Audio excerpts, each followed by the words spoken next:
আসসালামু আলাইকুম প্রিয় দর্শক, গত কদিন ধরেই আমি অন্তর্বর্তীকালীন সরকারের যে 133টা অধ্যাদেশ ছিল সেগুলো কিভাবে কোনটা কোনটা আইনে পরিণত হলো সেই বিষয়গুলো নিয়ে একটু কথা বলেছিলাম এবং কোনগুলো আইনে পরিণত হলো, কোনগুলো হলো না, কেন হলো না, এগুলো নিয়েও টুকটাক আলোচনা করেছিলাম।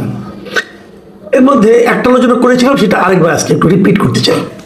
সে রিপিট যেটা করতে চাই সেটা হলো, এটা একটা বড় ঘটনা বলে করতে যাচ্ছি, কারণ আমার কাছে মনে হয়েছে এই ঘটনার আফটার ইফেক্ট, পরবর্তী প্রতিক্রিয়া বাংলাদেশের রাজনীতিতে একটা দীর্ঘ সময় ধরে চলবে, এটা আমার ধারণা। খুব অল্প সময়ে একটা বিলকে তারা আইনে পরিণত করেছে, খুব অল্প সময়ে, তেমন দীর্ঘ কোনো আলোচনাও হয়নি।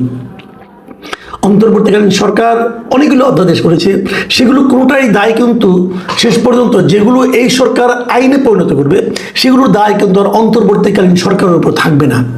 তারা করেছিল তাদের প্রয়োজনে, তাদের মতলব বলেন, প্রয়োজন বলেন, তারা করেছিল। কিন্তু যেই মুহূর্তে সেগুলো এই সংসদ অনুমোদন করলো, আইনে পরিণত করলো, সেই মুহূর্তে সমস্ত দায় দায়িত্ব কিন্তু এই সংসদের উপর বর্তায়। এবং সেটা কোন সংসদ? যে সংসদে বিএনপির সদস্য সংখ্যা 2/3 বেশি।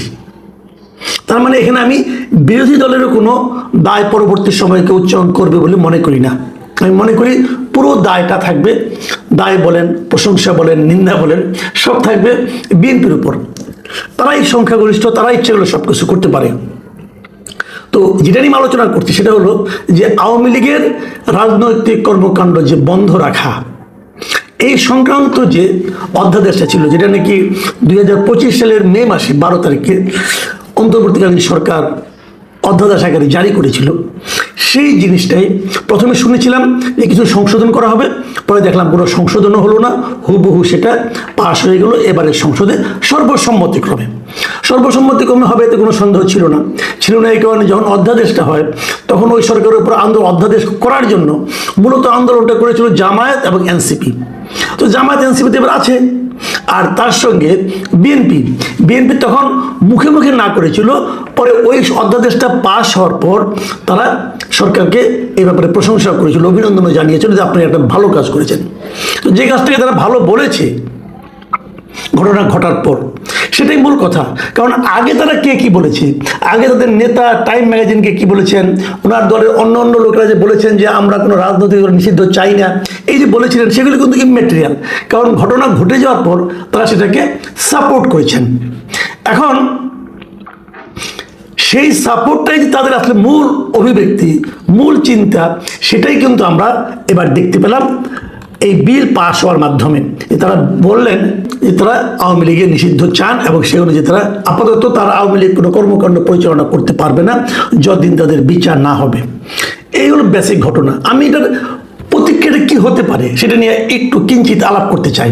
দেখুন, বাংলাদেশের ইতিহাসে রাজনৈতিক দল নিষিদ্ধের ঘটনা কতবার ঘটেছিল? খুব বেশিবার কি ঘটেছিল?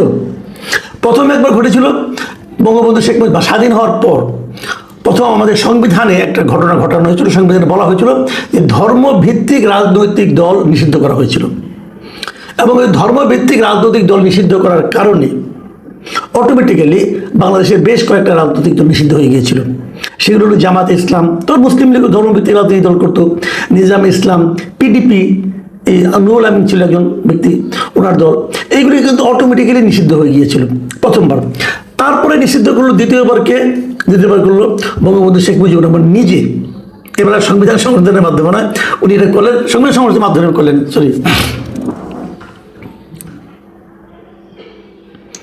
এবার তিনি যেহেতু সমস্ত দলকে নিষিদ্ধ করে একটা দল করলেন, বাকশাল, অতএব সব দল কিন্তু অটোমেটিক নিষিদ্ধ হয়ে গেল। সেখানে আওয়ামী লীগও নিষিদ্ধ হয়ে গেল, আরও যা দল ছিল, জাসদ সব নিষিদ্ধ হয়ে গেল।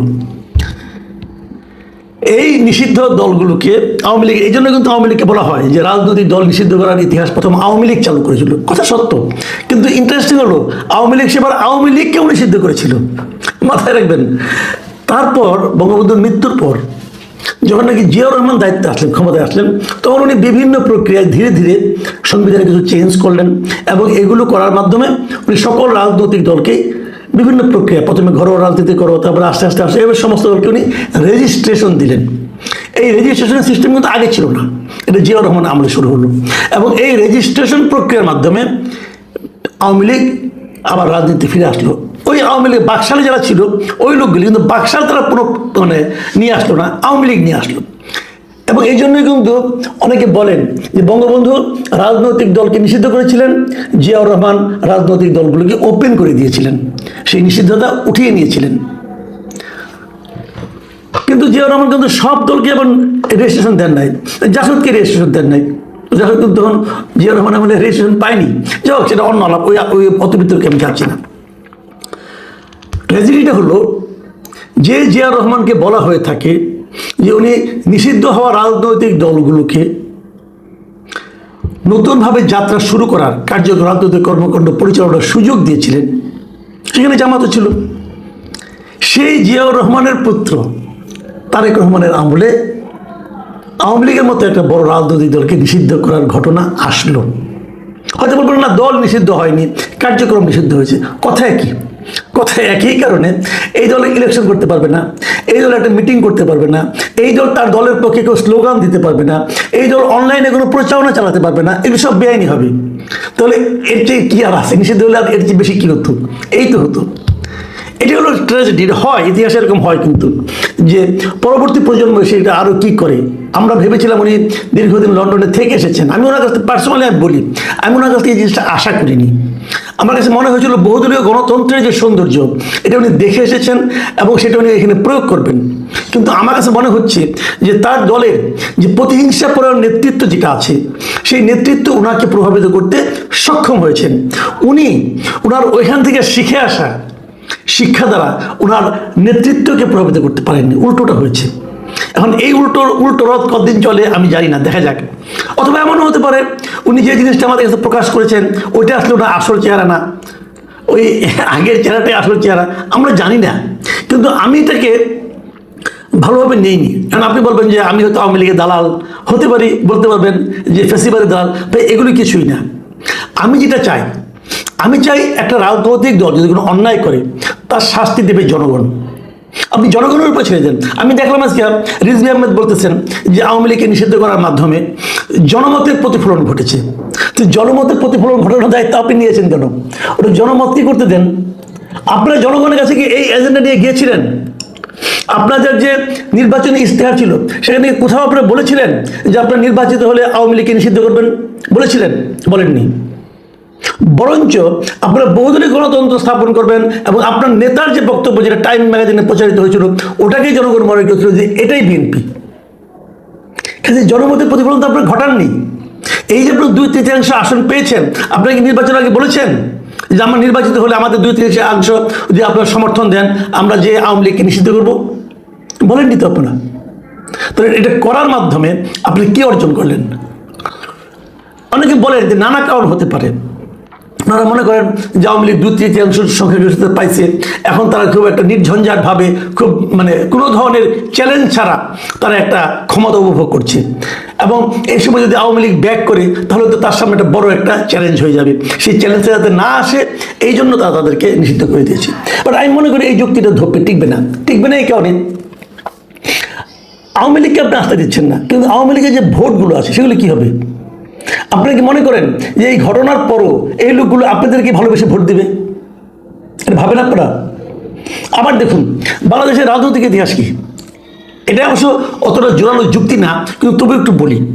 সেই যুক্তিটা হলো যে বাংলাদেশে কিন্তু আমরা দেখেছি যে প্রতিবার যদি নির্বাচনটা অবাধ এবং সুষ্ঠু হয় তাহলে ক্ষমতাসীন দল নির্বাচনে বিজয়ী হয় না। এটা আমরা দেখেছি, 91 সাল থেকে দেখে আসছি।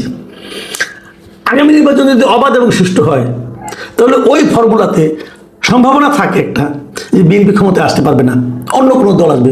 আওয়ামী লীগ তো নাই, তাহলে কি আসবে? জামাতে ইসলাম আসবে।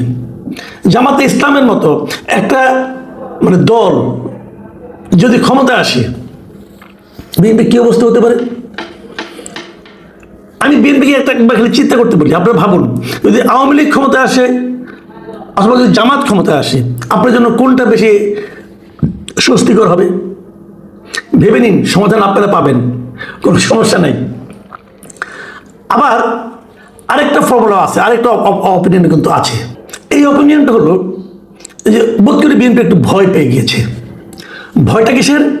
ভয়টা হলো যে যদি তারা আওয়ামী লীগকে ছাড় দেয়, আওয়ামী লীগকে যদি এবার না করে, এবার তারা নিষিদ্ধ না করে, মানে এই অধ্যাদেশটা যদি তারা বাতিল করে দিত, তাহলে জামায়াত এবং এনসিপি তারা বিএনপির বিরুদ্ধে একটা আন্দোলন গড়ে তুলত।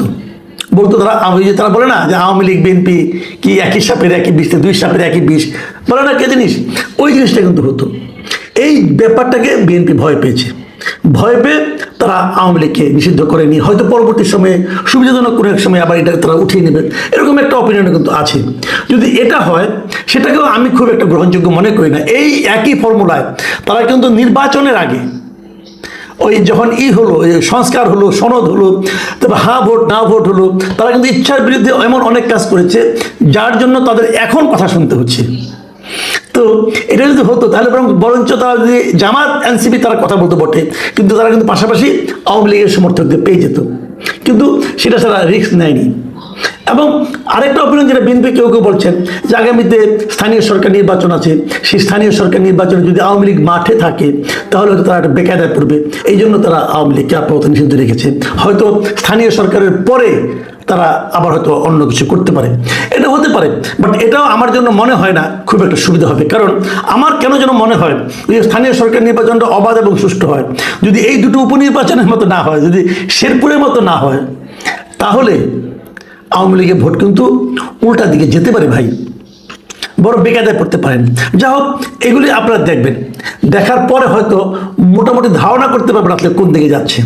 আমি আলোচনাটা শেষ করব সুপ্রিম কোর্টের একজন সিনিয়র আইনজীবী, আমি বিবিসির একটা রিপোর্ট পড়লাম ওনার, মিস্টার শাহাদিন মালিক, ওনার একটা বক্তব্য দিয়ে তিনি যে জিনিসটা বলেছেন সেটা হলো, আমি আপনাদের পড়ে শুনে, উনি বলেছেন বিএনপি বিলটি পাশ করে আওয়ামী লীগ বিষয়ে নিজেদের অবস্থান পরিষ্কার করেছে এবং তারা না চাইলে বিলটি পাশ হতো না। একটা দলের নেতাকর্মী বা সাধারণ সদস্যরা অপরাধ করতে পারে, তার বিচারও হতে পারে, কিন্তু তার জন্য দল বা দলের কার্যক্রম নিষিদ্ধ বহাল রেখে বিএনপি সরকার ভবিষ্যতেও অনেক দল নিষিদ্ধের ক্ষেত্র প্রস্তুত করলো। এটা কিন্তু ওনার বক্তব্য। এবং ওনার আরও একটা বক্তব্য হলো যে আওয়ামী লীগের হাতে বিএনপি নির্যাতিত হয়েছে, এখন কেউ যদি মনে করে বিএনপিও প্রতিশোধমূলক বা প্রতিহিংসামূলক সিদ্ধান্ত নিয়েছে, তাহলে তাকে দোষ দেওয়া যাবে না। আমার মনে হয় বিএনপি নেতারা, আমি আরও অনেক উদাহরণ দিতে পারতাম, আপাতত এই পর্যন্ত থাক। আমি আশা করি বিএনপি নেতৃবৃন্দ ডক্টর শাহাদিন মালিকের এই মন্তব্যগুলো একটু মাথায় রাখবেন। প্রিয় দর্শক, কি হবে আমরা আগের মধ্যে দেখতে পাবো যদি ততদিন বেঁচে থাকি।